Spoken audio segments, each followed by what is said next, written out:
Before Shopify, were you wondering, where are my sales at? Now you're selling with Shopify, the global commerce platform supercharging your selling. You have no problem selling online, in person, on social media, and beyond. Gary, easy on the cha-ching. Oh, sorry, but my Shopify sales are through the roof. Start selling with Shopify today and discover how millions of businesses around the world use Shopify to ignite their selling. Sign up for a $1 per month trial period at shopify.com/listen. Shopify.com/listen. Amazon.com. Wow. What started as an online bookstore just running out of a garage is now the world's most powerful company. It has its claws in almost every big industry: finance, retail, manufacturing, tech, even medicine. Yeah, last November it launched Amazon Pharmacy. It's a brand new service that's offered home delivery for a prescription medication. And Amazon's now trying to get all over the security industry. Have you ever heard of Sidewalk? Okay, if you have a Ring camera or an Amazon Echo, you may have automatically joined its Sidewalk initiative. It's basically a mesh network that extends your Wi-Fi and Bluetooth connection range. It turns your Echo speakers and Ring gadgets into bridge devices. So, for example, your internet could be boosting the lights at the edge of your driveway. It's kind of like a smart neighborhood where every household supports one another. It sounds great. You borrow bandwidth from your neighbors. The more households join this network, the bigger it gets. Well, Amazon says that Sidewalk users are protected by encryption, but, the Internet of Things is notorious for security issues. Smart gadgets aren't that great when it comes to security. And then a hacker only needs to break into one gadget to get into your entire home network. So when all your tech is connected to a network you can't even control, who knows what could happen?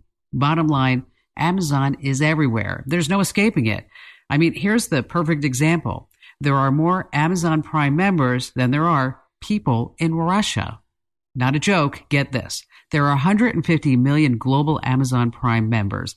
That's 5 million more people than Russia's population. It's pretty wild. There's no way to understate Amazon's influence. It's already got a hand in nearly every top American industry. I'm wondering when Amazon's actually going to try to tackle the real estate business. So what makes Amazon so successful?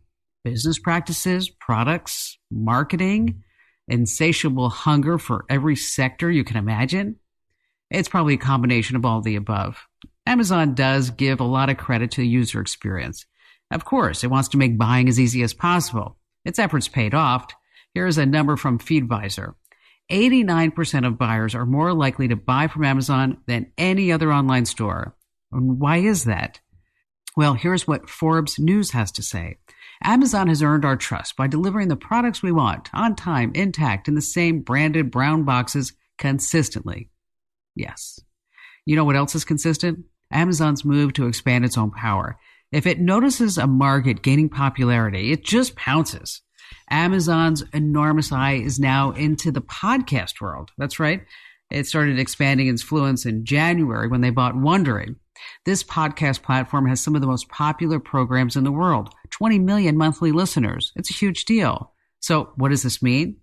It's just another sign that Amazon is eating into the world every industry.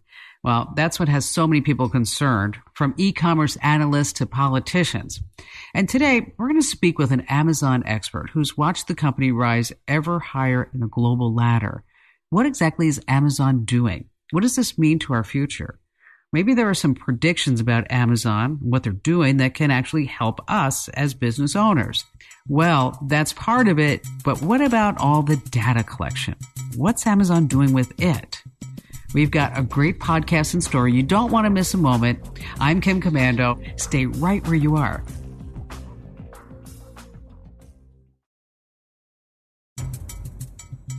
Today we're talking about business, big business, the biggest business in the global retail game. I'm talking about Amazon.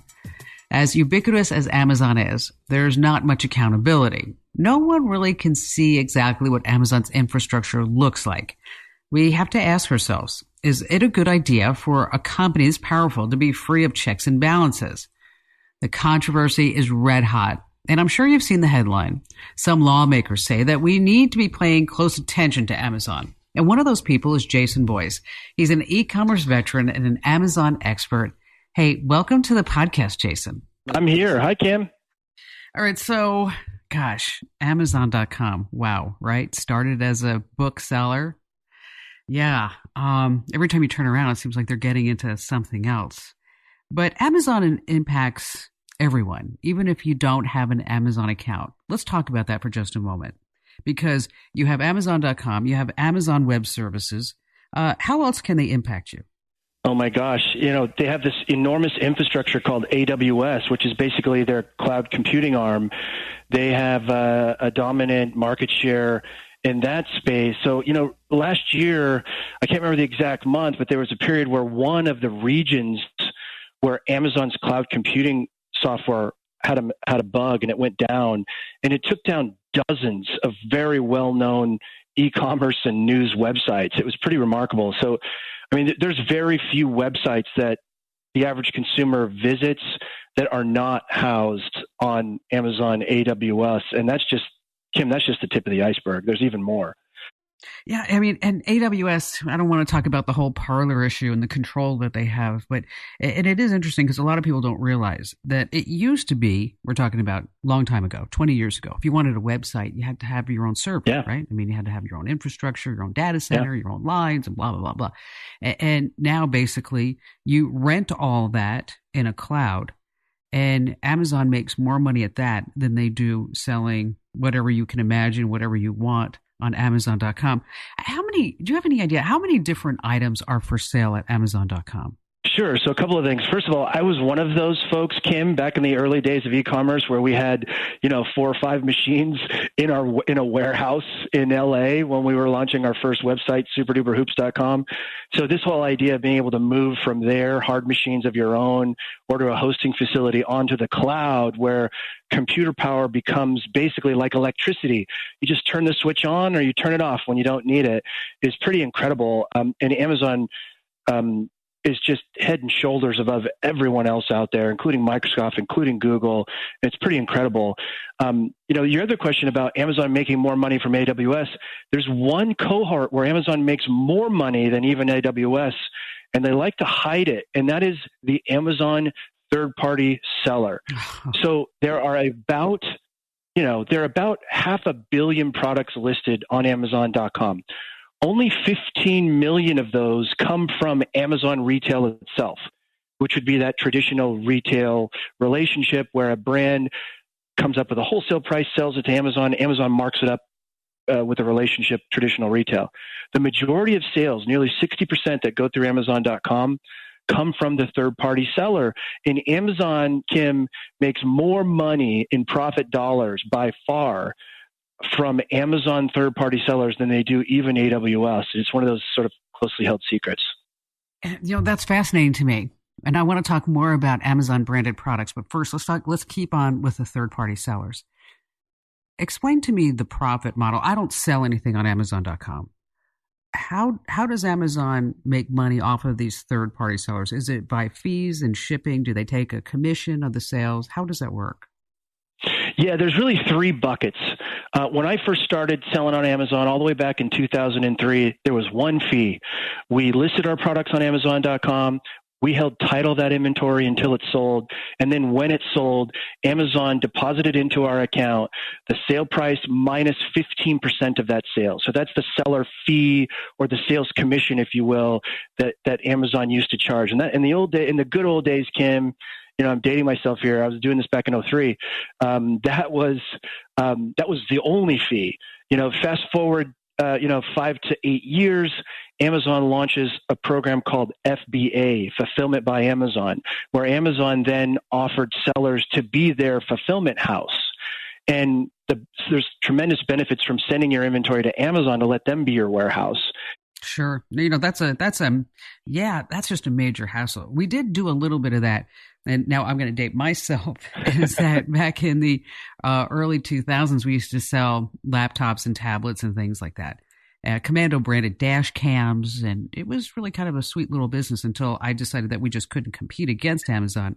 But that takes a whole level out of, as you mentioned, the pick, pack, and ship, because that's not only space heavy, but it's also personnel heavy, and it takes a lot of efforting to do that. So by Amazon enabling small businesses to just upload their products and start selling it, that was pretty incredible.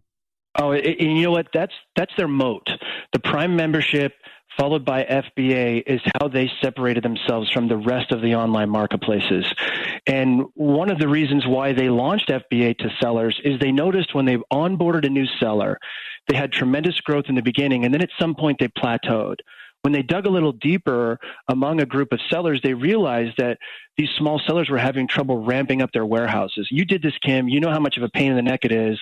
I was one of those that used to have a cot in the warehouse during the holiday season because we were picking, packing, and shipping until 2 o'clock in the morning during the holiday shipping season. It's a really hard problem to solve. And so Amazon solved it, and that's separated them. So that's that's the second fee, Kim. They'll charge you anywhere from 6% of your sale all the way up to 20% of your sale for storing, picking, packing, and shipping for you. And then the third one, and this is another really fast-growing segment of Amazon, it's Amazon advertising, specifically sponsored products and their DSP demand-side platform, ad platform. And so now on top of your seller fee, 15 points, on top of your FBA fee could also be 15 points, you're spending probably at least another 15% to drive Amazon traffic to your Amazon listing. And so, maybe 40 cents to 50 cents of every dollar of these third-party sellers that they sell on Amazon is going back to Amazon, and they're laughing all the way to the bank, Kim. And then if they determine, and I know they don't like to talk about this, but you talked about the SKUs that are Amazon branded products. And I will tell you that my mother is a big Kona coffee drinker. And the Kona coffee K-cups, I mean, she just, she has to have 2 a day or else the woman cannot function. And so I like your mom. So she was complaining about the cost of the K-cups, that they were like, oh, I don't know, $40 for 50 K-cups or something like that. So I said, just for giggles, let's order the Amazon brand is like Solimo or something like that.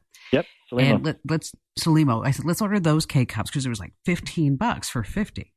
And I didn't tell her which one was in her K-cup machine.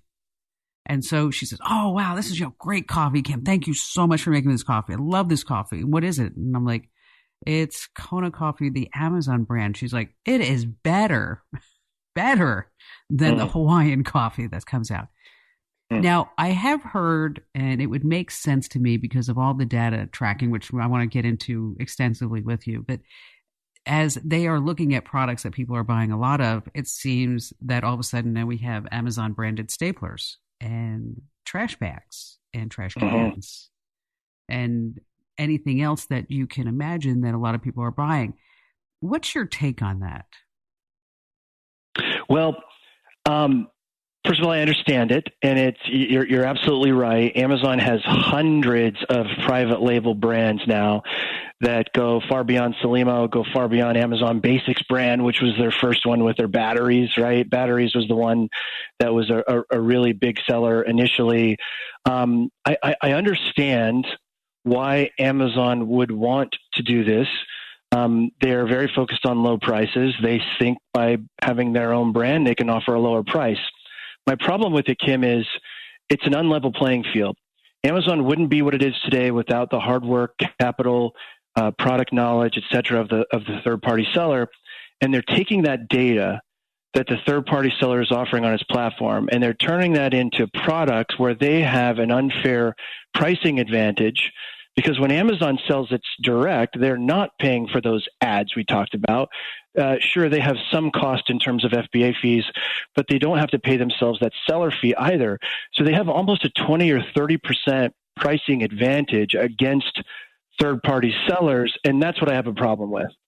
And that 20 or 30%, that's huge. Huge. That is it's enormous. It's a game changer. When you're looking at trying to sell something for $10, $15, $100, that can really impact your profits and how you move forward with your small business. And I know a lot of people are making money or they're depending upon it. And I've had some calls on the show where people are getting like negative reviews and trolls and competitors are getting in there.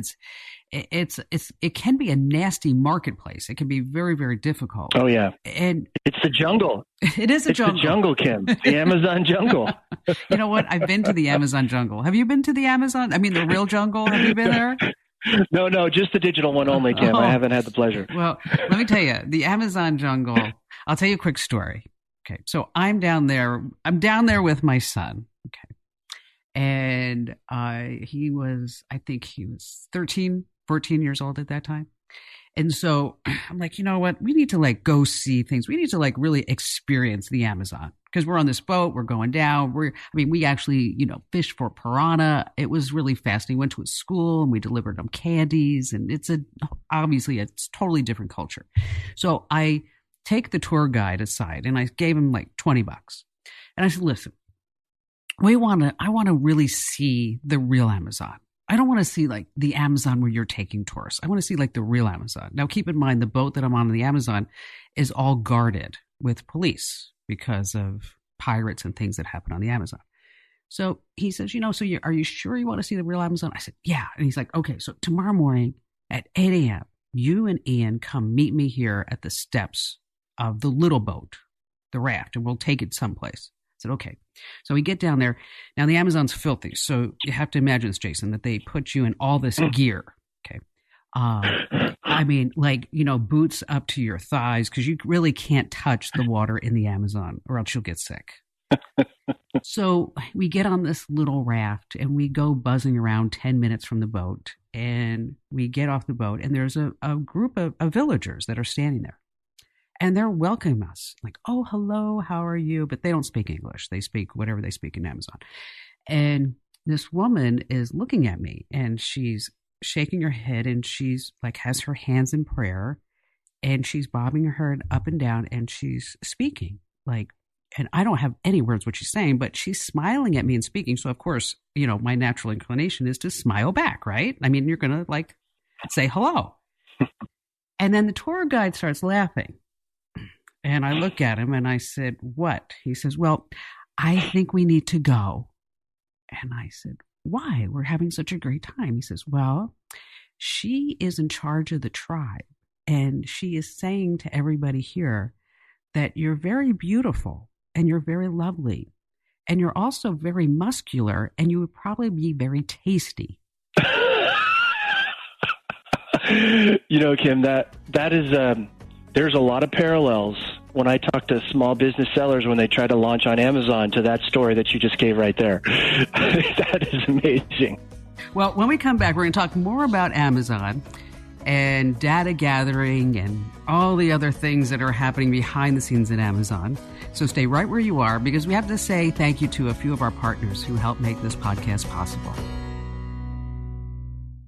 Are you struggling to lose weight and keep it off? Tired of wasting time and money on starvation diets that lead to more frustration and stress? If there was a weight loss solution that could actually work for you, would you try it? Then head to Golo.com. I'm Steve. I lost 138 pounds in 9 months on Golo. I'm Amber. I've lost 128 pounds with Golo. If you're ready to take back control of your life, head to Golo.com now and see how Golo can work for you. That's Golo.com. My sleep is way better. My inflammation has gone way down. Golo saved my life. I was way overweight. That's what sent me down the path. I wanted to make sure and live for my kid. I have literally tried everything. I was on the verge of getting gastric bypass surgery, and I saw the Golo commercial, and it was the last thing I tried because it worked. Join over 2 million people who found a better way to lose weight with Golo. Your healthier and happier life begins at Golo.com. That's Golo.com. Again, Golo.com.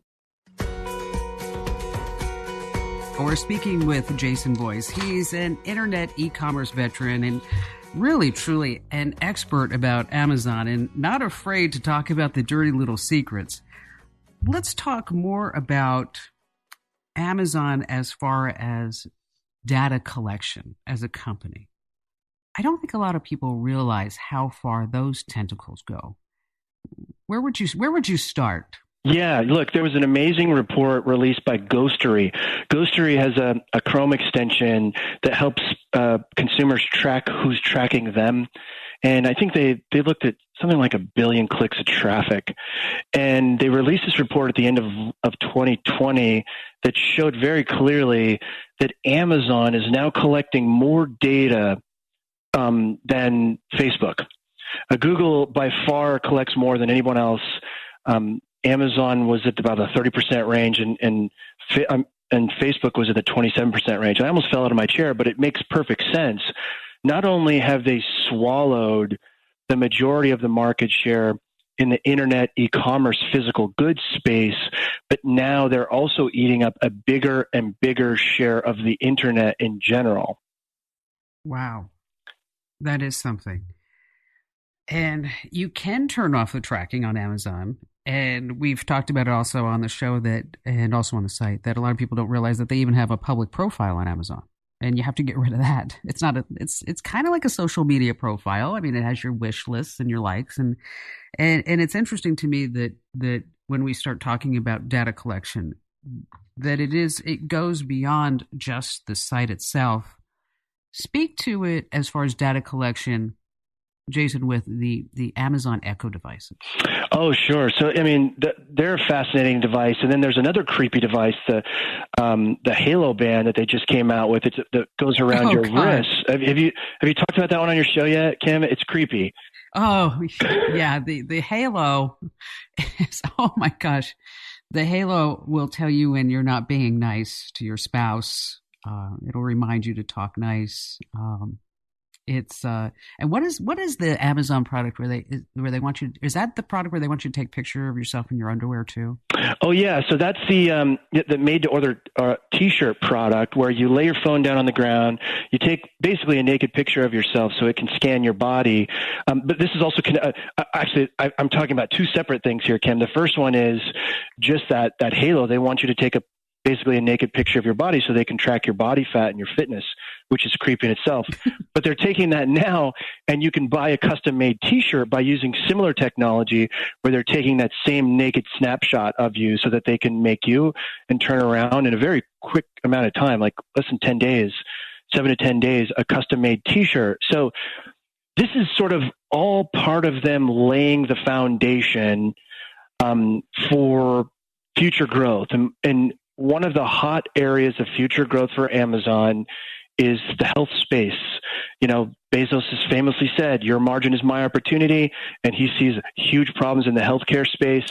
So all of these little things that they're doing, the Halo band, the Echo device, this new made to order TV, there's sort of, I think it's also a health play as well as an e-commerce play where they're moving quickly into the custom clothing space. But all of this data is sitting there in a profile about you, and what are they doing with that data, right? No one really knows. And they're collecting more and more of it. And I think we're marching towards a time, they've launched Amazon Pharmacy.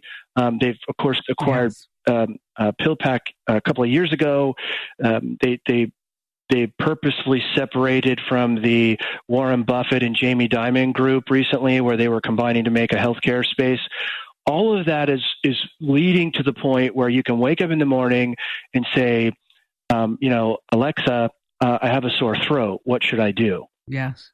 And Alexa's now using hunches, so she'll be doing things without you even asking. Yeah, I mean, the amount of data that they're collecting is unlike anything that we've ever seen in the history of the world. Now, big tech is included, but I think Amazon is setting itself up to be have even a deeper amount of information collected over time. So, what do you think the end game is, other than world domination? Well, they're there, I think, Kim. I mean, they've already reached monopoly status, in my opinion, and the opinion of the House Judiciary and antitrust attorneys. They're there. I mean, they own 60% of the online market share for product goods sold. Second place is Walmart, the largest retailer in the world, with 5 or 6% online market share. So they own online. They won e-commerce. The next phase is, how do you take a company that's doing GMV, gross merchandise value, of $500 billion worth of goods sold every year and continue that growth rate at 20 to 30%? And I think Scott Galloway in his new book has said it clearly. They have, in order to maintain that level of growth with their market domination, they're going to have to go after new markets. And I think healthcare's prime for that. They're going after the grocery business in a big way. I think there's 7 full-size Amazon Fresh grocery stores now that are both in LA and Chicago area. They're pretty amazing. They're going to be expanding those rapidly. So a company that is so focused on market share has to go to new markets because their margins are so small in order to keep their investors happy. And I just don't think we've ever seen a company like Amazon, Kim. And the scary part is who's going to catch them, right? Who's going to catch them? Who has the ability to catch them because they're such a dominant position? You know, it's interesting because when you start tying it all together like this, and you start looking at every different aspect of what Amazon and how they're impacting and touching our lives, and it does get concerning because of how much control they have. And you know, with competition comes innovation. And maybe we're stifling some innovation because there just isn't a force. And I don't think Walmart or Target could ever catch up to what Amazon's doing.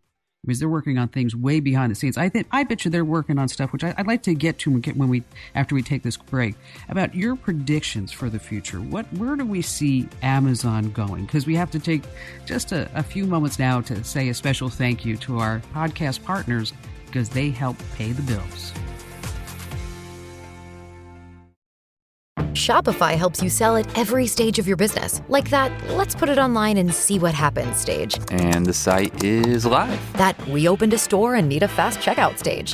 Thanks. You're all set. That count it up and ship it around the globe stage. This one's going to Thailand. And that, wait, did we just hit 1 million orders stage? Whatever your stage, businesses that grow with Shopify. Sign up for your $1 a month trial at shopify.com/listen.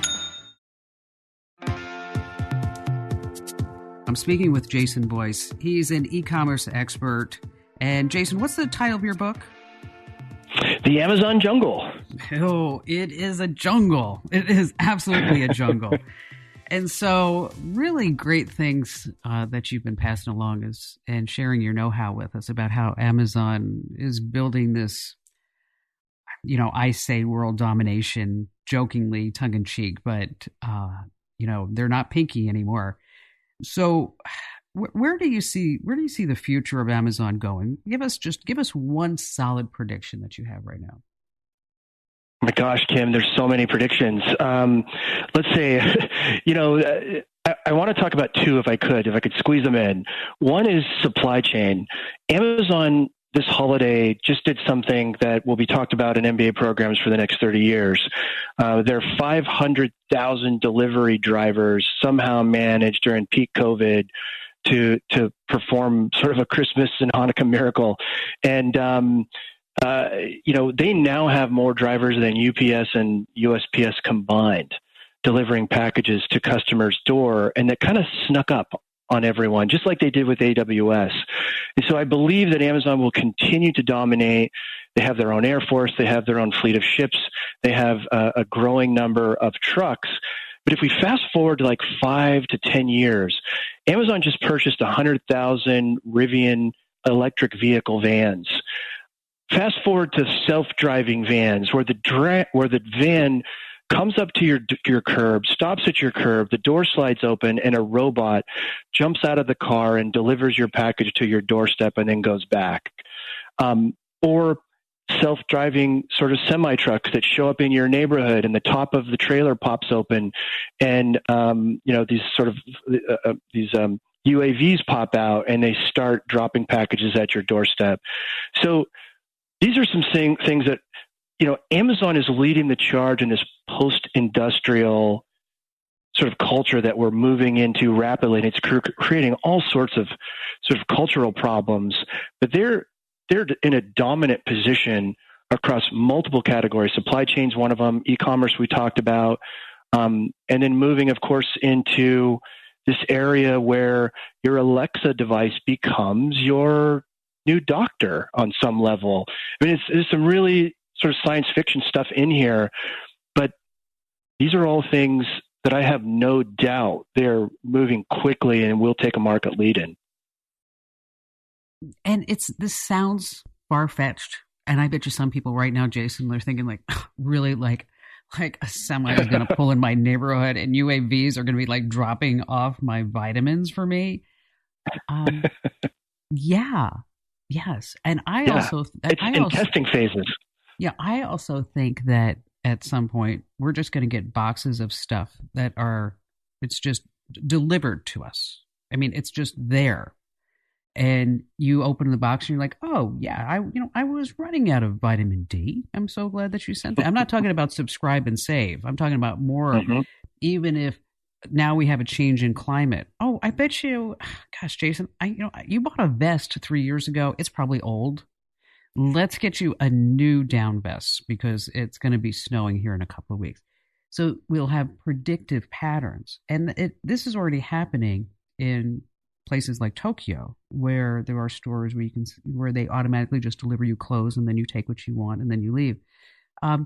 One of the gals on our team, Allie, she was talking about her husband had this strange idea for Amazon. And he explained to her that they go to Whole Foods, Prime now. He said, what if Amazon had a refrigerator that they just put on your porch?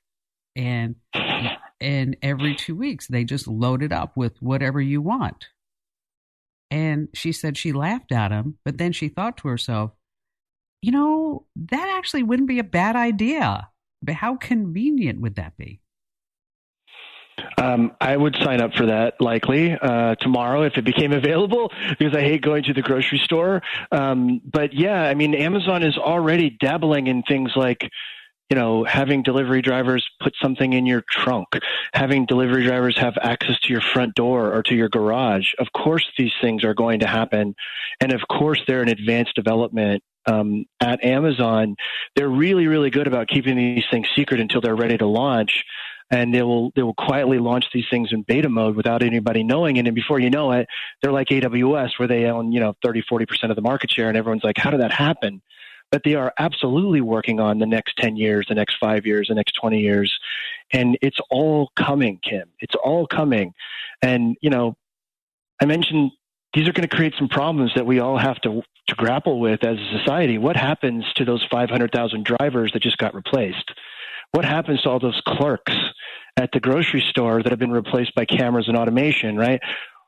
Ultimately, Amazon needs customers who are making money in order to buy their products. And so I think these are big questions that I track and I'm paying close attention to as they become more and more efficient, as more AI takes over more human jobs and how this all shakes out. I mean, it's exciting, but also a little bit terrifying at the same time. It is, but you have such tremendous insight into what's going on Amazon and also with your e-commerce background. Are there any opportunities here for people to use Amazon's growth to expand their wealth and their business? Look, if you have an idea for a product, Kim, we should talk offline. You should be selling on Amazon. And let me tell you why. Not only is that where the shoppers are, you should be there to develop your brand. You get more customer data in the form of reviews than any other platform so that you can improve your product and perfect it. Once that product is perfected and become a big selling brand on Amazon, there's been about $1.5 billion raised in this category called Amazon aggregators, where a big brand will raise $100 million or more and go out and buy up Amazon FBA sellers or Amazon brands and these sort of micro brands. And there are about 24 that I have counted so far with a lot of private capital looking to put to work. And there's almost a feeding frenzy in terms of buying up these Amazon businesses right now because there's a lot of money and maybe not enough sellers to buy up. And so if you have an idea for a product, you should absolutely be selling on Amazon. You should be growing that business on Amazon and preparing for an exit that could happen as soon as 2 years, 3 years, and you can take a year off with all that money that you make. There's one other interesting thing that I want to add in terms of advertising that Amazon is starting to get smarter on, and I think the whole idea of video. We talked a little bit about predictions. Amazon is getting stronger on video, and this idea of, my co-author of my book, Rick Cesare, is a legend from the direct response TV world, launched George Foreman, GoPro, OxyClean. And we're using a lot of those tactics for video on Amazon. And there's a lot of opportunities to grow Amazon as an Amazon branding channel as well that will drive business and brand awareness, not only to your Amazon sales, but also to your Shopify store or to your other channels. So they really are, it really is a great place to start a business, fine tune a product brand, a private label. And, you know, in my book, it'll show you how to do that if you've never done it before and you're not sure how to do it.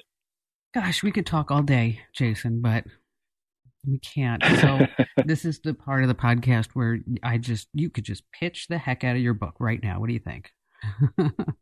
Well, thank you. I do appreciate that. What I've put in that book is 17 years, 18 years of mistakes made and lessons learned from those mistakes. And, you know, I went through several phases as an Amazon seller. The phase that I share how to do in the book, The Amazon Jungle, is in my opinion, it's the best strategy for long-term success. It's the best strategy for setting up a business that you can have $1 million exit with. And you know, and you know, if the book's not enough, you can reach out to me at jason@avenue7media.com, and we have an agency where we're your fully outsourced Amazon department. If you got a brand, you don't want to learn all this stuff yourself, you want somebody to do it for it, we can help you. So Kim, we should definitely talk. I know you've got 5 or 6 product ideas rattling around in that brilliant mind of yours, so let's talk. All right, we shall do that. Jason, thanks for joining us. Thank you, Kim. Always a pleasure. 2020 wasn't great for a lot of us, but it was a super year for Amazon, and it looks like 2021 will be another big year. I can't imagine saying, Alexa, I don't feel well. I mean, I don't know. Telemedicine sounds better to me than just an Echo speaker. But I'm going to stay on the trail. I'm always looking out for the latest trends that I can share with you, because after all, knowledge is power. Just a quick reminder, over on our website, Komando.com, we do daily news briefs and we have tips, tricks, and secrets. And if you ever want to catch the entire Kim Komando show as a podcast, there's only one place to get that. It's not here on Google and Apple or Spotify or TuneIn or Pandora.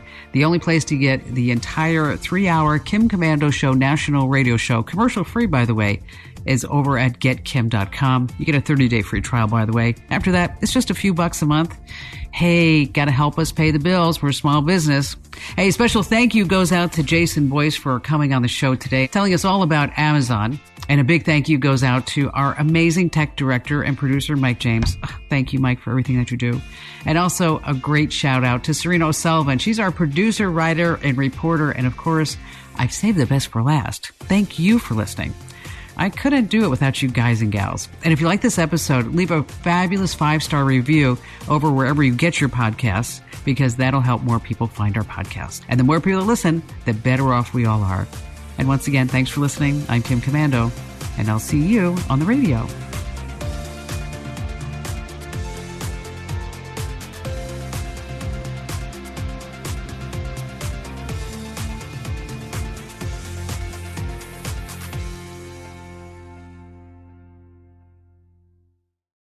Are you struggling to lose weight and keep it off? Tired of wasting time and money on starvation diets that lead to more frustration and stress? If there was a weight loss solution that could actually work for you, would you try it? Then head to Golo.com. I'm Steve. I lost 138 pounds in 9 months on Golo. I'm Amber. I've lost 128 pounds with Golo. If you're ready to take back control of your life, head to Golo.com now and see how Golo can work for you. That's Golo.com. My sleep is way better. My inflammation has gone way down. Golo saved my life. I was way overweight. That's what sent me down the path. I wanted to make sure and live for my kid. I have literally tried everything. I was on the verge of getting gastric bypass surgery, and I saw the Golo commercial, and it was the last thing I tried because it worked. Join over 2 million people who found a better way to lose weight with Golo. Your healthier and happier life begins at Golo.com. That's Golo.com. Again,